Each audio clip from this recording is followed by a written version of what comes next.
And although there's no Premier League games this weekend, we got the news yesterday that Everton are in the relegation zone now. They've been deducted 10 points for breaching profit and sustainability rules. The club, as you'll know, say they will appeal the decision, which was made by an independent commission. This was the big news yesterday, Tim. The biggest ever sanction imposed by the Premier League, or in the Premier League. What was your reaction when you heard it? I thought it was excessive.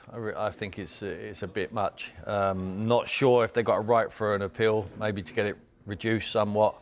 I think it plays into Sean Dyche's hands. I really do. I know that might sound ridiculous, but anyone's a neutral out there who loves football and loves the big clubs in the Premier League. I'm certainly an Everton fan now moving forward. I don't want them to get relegated with this 10-point deduction. I really don't. I think that he will now have that siege mentality. He will fix bayonets and they will come out fighting.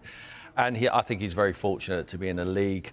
We got the likes of Burnley, Sheffield United, Luton and Bournemouth. I think they will finish above them anyway. It's going to make it a lot harder. Of course it is, but he seems to have got a rhythm there now. He's got a style of play. Getting the players fit is obviously key. But I thought it was excessive, Jules. I really did. We'll talk more about the implications on the pitch in a moment, Danny. But just in terms of the punishment, you know, Everton admitted to the breach. They said they'd made mistakes. A 10-point deduction for a 19.5 million overspend is what it is. Everton say that's harsh. They say it's disproportionate. Do you agree with Tim? I think it's massively disproportionate and hugely over-excessive, if I'm honest. When you look at, they could have got into administration for 9 points and they could have wiped out all the debt and left people in a really awkward situation.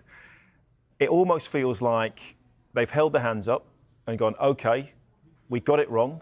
Not massively. You know, I know that sounds a lot of money, but it's not really in terms of, you know, Premier League spending. Here we are, we hold our hands up, we've got it wrong, and they've been given the most severe, harshest penalty possible. I know we want to go into other clubs, but surely going forward then, it has to be, every other club has to be dealt in this way. A precedent's been set. Oh, you would like to think so. So anybody found guilty, this has to be what it is from now on going forward. I agree the fact that I think it will galvanise them.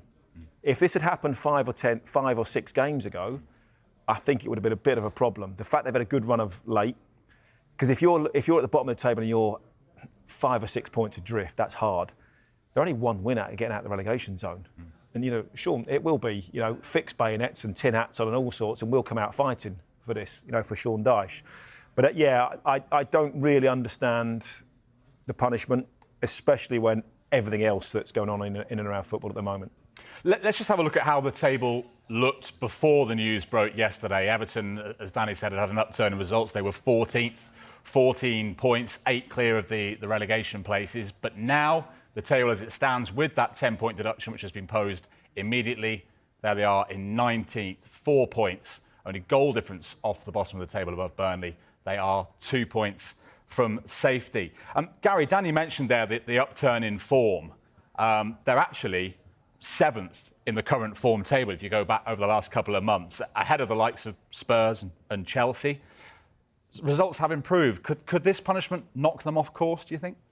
I don't think so. I think they're fortunate enough in as much as their recent form has been excellent, and it looked like they've certainly turned a corner. I think which was always going to be important for Everton this season, with the new stadium you know, around the corner and you know, they feel like they're moving a little bit more positively forward. So I think there's other clubs that have struggled at the bottom end of the Premier League table that are probably going to continue to struggle to get regular results. You know, if you look at the teams that were promoted last season, they found it very, very difficult so far. And I think, you know, Everton, provided, like the guys have said, provided they use that as a real positive, provided it doesn't affect them too much, maybe they get some points back on appeal potentially. But I think they've got enough in their form to go on and keep going and certainly get out of that trouble again. Let's just get back to the Everton situation.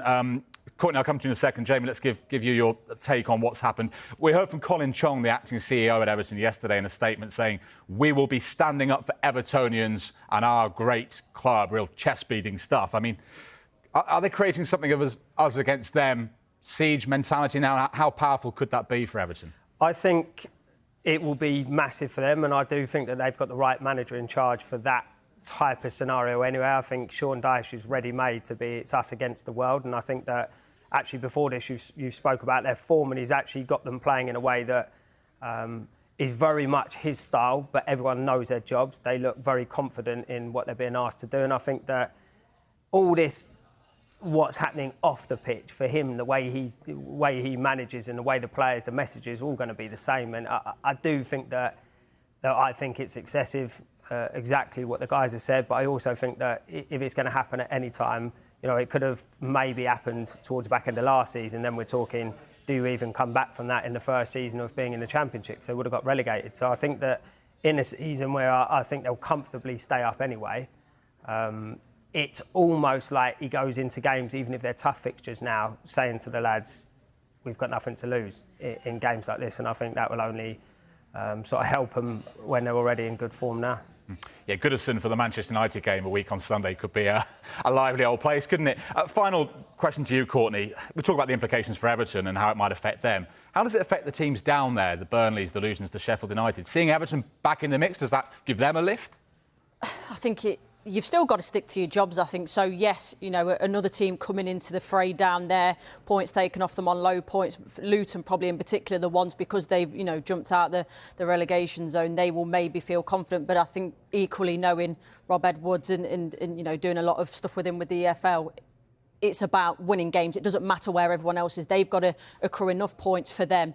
But I agree with what all the guys have said in terms of it seems excessive. And for me, going forward, it sets a dangerous precedent in the sense that Everton have said, like, we're going to comply, we'll hold our hands up, we're going to, you know, work together with everyone to try and sort this out. So the fact that then has been so detrimental to them, other clubs later down the line will think, well, we're not going to do that now. We're not going to work to try and sort this out. We're just going to try and make sure we get out of it the best way we can.